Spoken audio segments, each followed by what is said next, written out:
10 pinakamalaking boring machine. Welcome sa Arvin Polo TV. Tunay ngang kamangha-mangha ang mga naglalakihan at mahahabang tunnels na ating nadaraanan at hindi maiwasang magtanong, paano nga ba ito nagawa?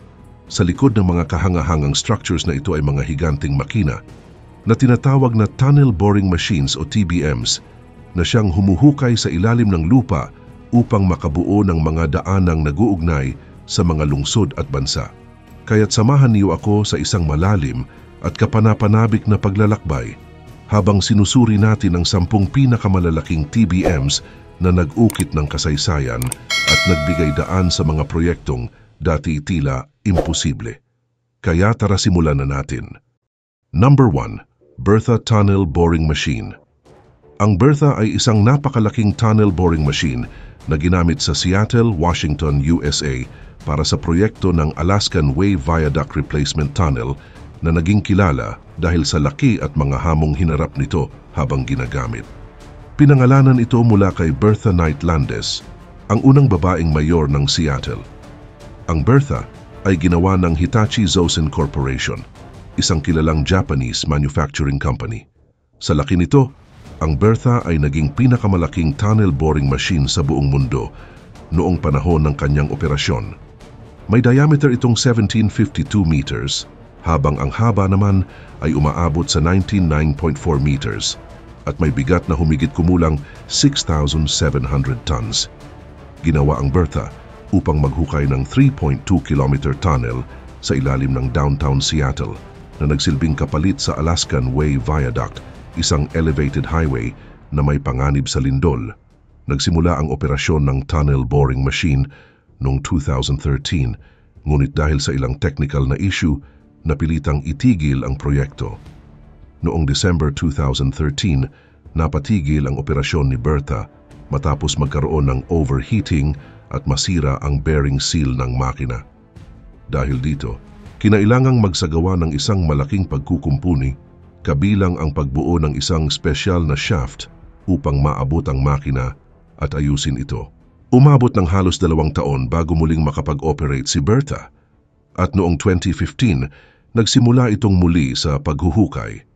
Matapos ang ilang taon ng operasyon at iba't ibang hamon, natapos ang paghuhukay ng tunnel noong April 2017. Sa pagtatapos ng proyekto, ang makina ay dinala sa ibabaw at dahan-dahang binuwag o disassembled. Ang ilang bahagi nito ay ni-recycle at ginamit sa iba pang mga proyekto, habang ang iba naman ay itinabi bilang souvenir. Sa kabila ng mga delays, ang proyekto ng Bertha Tunnel Boring Machine ay itinuturing na matagumpay dahil nakatulong ito sa pagbibigay ng mas modernong solusyon sa transportasyon sa lungsod ng Seattle. Si Bertha ay naging simbolo ng parehong hamon at tagumpay sa larangan ng engineering, na nagpakita ng kahalagahan ng modernong teknolohiya at ang mga pagsubok na kaakibat ng mga ganitong uri ng proyekto. Number 2. Martina Tunnel Boring Machine. Ang Martina ay isa sa pinakamalaking tunnel boring machine sa buong mundo na dinisenyo para sa high-speed railway project sa pagitan ng Bologna at Florence sa Italy. Ipinangalan ito mula sa makasaysayang bayan ng Martina Franca at ginawa ng Herrenknecht AG, na isang kilalang German company sa paggawa ng mga high-performance tunnel boring machine. Ito ay may diameter na 15.62 meters, may haba na halos 150 meters at bigat na higit sa 4,500 tons. Ginamit ito para sa paghuhukay ng isang 9.6 kilometer tunnel bilang bahagi ng Bologna-Florence High-Speed Rail Line, isa sa mga pinakakomplikadong proyekto ng tunneling sa Europa. Ang rehiyon ng Bologna ay kilala sa matinding seismic activity at complicated na geological formations, kaya't ang pagbuo ng tunnel ay naging malaking hamon. Gayunpaman, dahil sa advanced na teknolohiya ni Martina, nagawa nitong maghukay sa iba't ibang uri ng geological conditions, mula sa malambot na lupa hanggang sa matitigas na bato, habang pinapanatili ang presisyon at kaligtasan ng operasyon.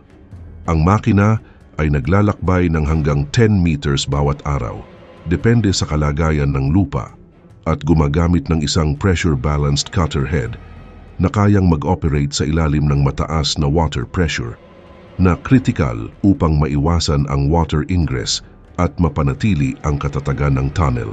Bukod dito, ang cutter head nito ay may mga palit-palitang cutting tools na akma sa anumang uri ng lupa o bato at may kakayahan itong mabilis na ipalabas ang excavated material para sa tuloy-tuloy na operasyon. Sa kabilang banda, ang Martina ay hindi lamang simbolo ng technological na pag-unlad, kundi isang mahalagang bahagi ng modern infrastructure ng transportasyon sa Italy, na nag-uugnay sa mga pangunahing lungsod ng bansa sa pamamagitan ng isang high-speed rail network. Ang proyektong ito ay mahalaga hindi lamang sa pagpapabuti ng transportasyon, kundi sa pagbibigay ng mas efficient na koneksyon sa pagitan ng mga rehiyon na may positibong epekto sa ekonomiya at pamumuhay ng mga tao. Matapos ang matagumpay na operasyon, ang Martina ay kinilala bilang isa sa mga pinakamahusay na tunnel boring machine na ginamit sa Europa, at ang tunnel sa pagitan ng Bologna at Florence ay naging isang halimbawa ng kahusayan sa engineering at teknolohiya. Number 3. Tianhe-1 Tunnel Boring Machine. Ang Tianhe-1 ay isa sa mga pinakatanyag na tunnel boring machine sa China na ginamit sa iba't ibang malakihang proyekto sa bansa. Ang pangalan nitong Tianhe ay nangangahulugang Heavenly River na nagpapakita ng ambisyon at laki ng mga proyektong kinabibilangan nito. Ang Tianhe-1 ay dinisenyo at ginawa ng China Railway Engineering Equipment Group o CREG na isang kilalang kumpanya na nagdadalubhasa sa paggawa ng mga tunnel boring machine. May diameter ito na umaabot sa 15 Junzhou 3 meters, isa itong mabigat na makina na may kakayahang maghukay sa iba't ibang uri ng lupa at mga bato mula sa malambot na sediment hanggang sa matitigas na granite. Ang kabuuang haba ng makina ay humigit 135 meters at ang kabuuang bigat nito ay umaabot ng 3,000 tons na nagbibigay sa kanya ng kapangyarihan upang magawa ang mga komplikadong paghuhukay. Ang Tianhe-1 ay unang ginamit sa Guangzhou, China, para sa proyekto ng paghuhukay ng isang tunnel na bahagi ng Pearl River Delta Water Diversion Project. Ito ay isang napakahalagang proyekto na naglalayong magdala ng tubig mula sa West River patungo sa mga urban area ng Guangzhou at Shenzhen, upang masiguro ang supply ng malinis na tubig para sa milyon-milyong residente sa rehiyon. Bukod sa Guangzhou, ang Tianhe-1 ay ginamit din sa iba pang bahagi ng China, kabilang ang Beijing, kung saan ito ay nag-ambag sa konstruksyon ng mga subway tunnels at iba pang mga infrastructure. Sa makatuwid, ang makina ay dinisenyo upang magbigay ng mataas na precision sa paghuhukay, na may kakayahang lumikha ng mga tunnel na may minimal na vibration, na mahalaga lalo na sa mga urban area upang maiwasan ang pinsala sa mga existing na gusali at iba pang infrastructure. Sa kabilang banda, ang teknolohiya sa likod ng Tianhe-1 ay binubuo ng isang kombinasyon ng mechanical, electrical at hydraulic systems na nagtutulungan upang maisagawa ang matinding paghuhukay kahit na sa mga kondisyon na may mataas na water pressure at mga geological fault. Ang makina ay may kakayahan ding mabilis na magpalit ng cutting tools upang iakma sa iba't ibang uri ng materyales na mahuhukay. Sa kabuuan, ang operasyon ng Tianhe-1 ay isa sa mga patunay ng mabilis na pag-unlad ng China sa larangan ng civil engineering at mga advanced na technology. Naging simbolo ito ng kahusayan at innovation ng bansa sa larangan ng tunneling at patuloy na ginagamit bilang modelo sa iba pang mga tunnel boring machine na ginawa sa bansa. Number 4. Mega Mole Tunnel Boring Machine. Ang Mega Mole ay isa sa mga pinakakilalang tunnel boring machines na ginagamit sa mga malakihang proyekto ng tunneling, lalo na sa mga complex at challenging na geological environments. Ang pangalan nito ay nagmula sa kakayahan nitong maghukay sa malalim na mga kondisyon sa ilalim ng lupa, na parang isang higanteng nunal na gumagapang sa mga bato at lupa. Ito ay may diameter na umaabot mula 12 hanggang 17 meters, habang ang haba naman nito ay higit sa 100 meters. At may bigat ito na libu-libong tonelada, na puno ng mga mechanical at electrical system na kinakailangan para sa mga malalaking proyekto. Ang makina na ito ay ginagamit sa mga proyektong nangangailangan ng malalim na tunneling tulad ng sa metro systems, highway tunnels at large-scale water diversion tunnels.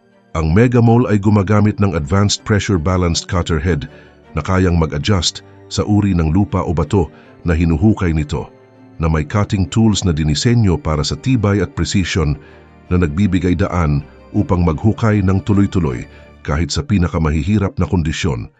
Gayunpaman, sa operasyon ang Megamole ay may kakayahang maghukay sa bilis na umaabot sa 10 to 15 meters bawat araw, ngunit nakadepende sa material na hinuhukay.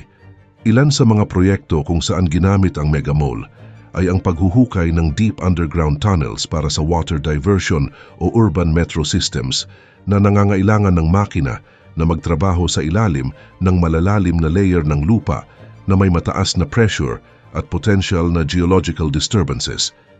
Kung kaya't upang matiyak ang kaligtasan, ang Megamole ay nilagyan ng real-time monitoring systems na nagtatala ng pressure, vibration at iba pang mahahalagang datos. Number 5. Queen Elizabeth II Tunnel Boring Machine. Ang Queen Elizabeth II Tunnel Boring Machine ay isa sa mga pinakamakapangyarihang makina na ginamit sa mga malalaking proyekto ng tunneling sa United Kingdom at pinangalanan bilang parangal kay Queen Elizabeth II. Kilala ito sa kanyang napakalaking sukat at kakayahang maghukay sa ilalim ng lupa kahit sa pinakamahirap na geological conditions. Ang tunnel boring machine na ito ay may diameter na mula 12 hanggang 15 meters at may kabuuang haba na higit sa 100 meters na may bigat na libu-libong tonelada. Samantala, ginamit ito sa ilan sa mga pinaka-ambisyosong proyekto ng infrastructure sa UK, kabilang ang Crossrail project sa London. Ito ay isang proyekto na naglalayong magtayo ng bagong high-capacity railway system sa ilalim ng capital ng UK. Ang Crossrail ay isa sa pinakamalaking proyekto ng infrastructure sa Europa at ang Queen Elizabeth II Tunnel Boring Machine ang naging pangunahing makina sa paghuhukay ng halos 42 kilometers ng mga bagong tunnels na nag-uugnay sa iba't ibang bahagi ng London. Gayun din, ang tunnel boring machine na ito ay nilagyan ng advanced technology tulad ng Earth Pressure Balance or EPB system na nagbigay daan upang matagumpay nitong mahukay ang iba't ibang uri ng lupa at bato habang pinapanatili ang katatagan ng tunnel face, na isang kritikal na aspeto upang maiwasan ang pag-collapse ng tunnel, lalo na sa mga urban na lugar kung saan mahalaga ang minimal na vibration upang hindi maapektuhan ang mga existing na infrastructure sa ibabaw. Sa makatuwid, ang makina ay mayroong mga state-of-the-art safety features, kabilang ang real-time monitoring systems na nagtatala ng pressure, vibration at bilis ng paghuhukay upang mapanatili ang kaligtasan ng operasyon at ng mga manggagawa. Ang kakayahan ng Queen Elizabeth II Tunnel Boring Machine na mag-operate sa ilalim ng mataas na presyon ng lupa at tubig ay nagbibigay daan sa tuloy-tuloy na operasyon na nagresulta sa matagumpay na pagtatapos ng proyekto sa itinakdang oras. Ang legacy ng Queen Elizabeth II's Tunnel Boring Machine ay hindi lamang nakatuon sa mga konkretong proyekto na kanyang natapos, kundi pati na rin sa inspirasyon at standard na ibinigay nito para sa mga susunod na henerasyon ng mga engineer at civil planners na naghahanap ng mga solusyon para sa mga hamon sa ilalim ng lupa. Number 6. Tuenmunchek-Lapcock Tunnel Boring Machine. Ang Tuenmunchek-Lapcock Tunnel Boring Machine ay isa sa mga pinaka-advanced at makapangyarihang tunnel boring machine na ginamit sa Hong Kong, particular para sa Tuenmunchek-Lapcock Link o TMCLKL na bahagi ng malawakang Hong Kong-Zhuhai-Macau Bridge Project. Ang tunnel boring machine na ito, na may diameter na humigit kumulang 14 meters at haba na higit sa 150 meters, ay dinisenyo upang maghukay sa ilalim ng dagat at sa pamamagitan ng iba't ibang uri ng geological conditions, mula sa matitigas na bato hanggang sa mga sediment sa seabed. Sa makatuwid, ang TMCLKL ay isang kritikal na bahagi ng infrastructure na nag-uugnay sa Tuen Mun sa New Territories at sa Hong Kong International Airport sa Chek-Lap Kok na nagbigay ng mas efficient route sa mga motorista at nagbawas sa oras ng biyahe, partikular na sa mga sitwasyong emergency o mataas ang daloy ng traffic. Kaya naman, ginamit ang tunnel boring machine sa paghuhukay ng isang twin-tube subsea tunnel na may kabuuang haba na 5 kilometers, isang proyekto na nagpakita ng kahusayan sa engineering at technology sa ilalim ng lupa at dagat. Kung kaya't ang tunnel boring machine na ito ay nilagyan ng slurry shield tunnel boring machine system na perpekto para sa paghuhukay sa ilalim ng seabed gamit ang slurry o basang putik upang suportahan ang tunnel face at mapanatili ang katatagan ng paghuhukay. Sa kabilang banda, ang cutter head naman nito ay dinisenyo upang mabilis na mapalitan ang mga cutting tools na kritikal para sa tuloy-tuloy na operasyon sa mga variable na kondisyon ng lupa. Bukod dito, ang tunnel boring machine ay may mga advanced safety features tulad ng real-time monitoring systems na nagtatala ng pressure, vibration at bilis ng paghuhukay na mahalaga para sa kaligtasan ng mga manggagawa at sa integrity ng tunnel. Sa makatuwid, ang matagumpay na paggamit ng tunnel boring machine sa TMCLKL project ay nagpatunay ng kakayahan ng Hong Kong na magsagawa ng mga komplikadong proyekto ng infrastructure at ang subsea tunnel na ito ay ngayon isang critical na bahagi ng transport infrastructure ng rehiyon. Ang TMCLKL ay hindi lamang nagbigay ng bagong koneksyon sa pagitan ng Tuen Mun at ng International Airport, kundi naging simbolo rin ng innovation at progreso ng Hong Kong sa larangan ng civil engineering. Number 7. Big Becky Tunnel Boring Machine. Ang Big Becky ay isa sa mga pinakamalalaking tunnel boring machines sa mundo na ginamit sa makasaysayang Niagara Tunnel Project sa Canada, isang proyekto na may layuning palakasin ang capacity ng hydroelectric generation sa region ng Ontario. Ipinangalan kay Sir Adam Beck na isang prominenteng Canadian politician na nagtaguyod ng hydropower, ang Big Becky ay mayroon diameter na 14.4 meters na may kabuuang haba na 150 meters at may bigat na higit sa 4,000 tons. Sa makatuwid, ang makina ay dinisenyo upang maghukay ng isang 10.2 kilometer tunnel sa ilalim ng Niagara Falls na may layuning magdala ng mas malaking dami ng tubig mula sa Niagara River patungo sa Sir Adam Beck Generating Stations na nagpapataas ng kanilang kakayahang mag-produce ng higit pang kuryente para sa rehiyon. Gayunpaman, ang Big Becky ay mayroong isang double shield tunnel boring machine na may kakayahang maghukay sa matitigas na bato at mabuhanging geological conditions na matatagpuan sa ilalim ng Niagara Falls. Kung kaya't ang tunnel boring machine na ito ay gumagamit ng cutting tools na maaaring palitan upang mag-adjust sa iba't ibang uri ng materyales na hinuhukay nito at mayroon itong mga built-in na sistema para sa mabilis na pagtanggal ng excavated material na nagpapabilis sa operasyon ng makina. Bukod pa dito, ang kanyang kakayahang maghukay ng bilis na hanggang 14 meters bawat araw ay isang patunay ng kahusayan ng teknolohiyang ginamit dito. Habang ang double shield technology nito ay nagpahintulot na maghukay at maglagay ng concrete tunnel lining ng sabay na nagre-resulta sa isang mas efficient at ligtas na proseso. Bukod sa kanyang engineering capabilities, si Big Becky ay dinisenyo na may mga advanced safety features kabilang ang real-time monitoring systems na tumutulong sa pagsubaybay sa iba't ibang operational parameters tulad ng pressure, vibration at bilis ng paghuhukay na mahalaga sa pagpapanatili ng kaligtasan ng mga manggagawa at ng integridad ng tunnel sa ilalim ng isang malakas na natural na tanawin tulad ng Niagara Falls. Matapos ang matagumpay na pagkumpleto ng Niagara Tunnel Project noong 2013, ang proyekto ay nagbigay daan upang mapataas ang hydroelectric generation capacity ng Ontario ng humigit kumulang 1.6 billion kilowatt-hours bawat taon, sapat upang magbigay ng kuryente sa humigit kumulang 160,000 tahanan. Kung kaya't ang legacy ni Big Becky ay hindi lamang makikita sa napakalaking tunnel na kanyang hinukay kundi pati na rin sa kanyang mahalagang kontribusyon sa pagpapalakas ng renewable energy capacity ng Ontario na may pangmatagalang benepisyo para sa ekonomiya at kapaligiran ng rehiyon. Number 8. Alice Tunnel Boring Machine. Ang Alice Tunnel Boring Machine ay isa sa mga pinakamalaking tunnel boring machine na ginamit sa Southern Hemisphere at ito ay may mahalagang papel sa pagtatayo ng Waterview Connection sa Auckland, New Zealand. Ito ay isang proyekto na itinuturing na isa sa pinakamalaking infrastructure sa kasaysayan ng bansa. Ang Alice Tunnel Boring Machine ay may diameter na 14.46 meters, may haba na humigit kumulang na 87 meters at may bigat na 3,600 tons na idinisenyo upang maghukay sa malalim at komplikadong geological conditions sa ilalim ng urban Auckland, kabilang ang mga siksik na bato at lupa.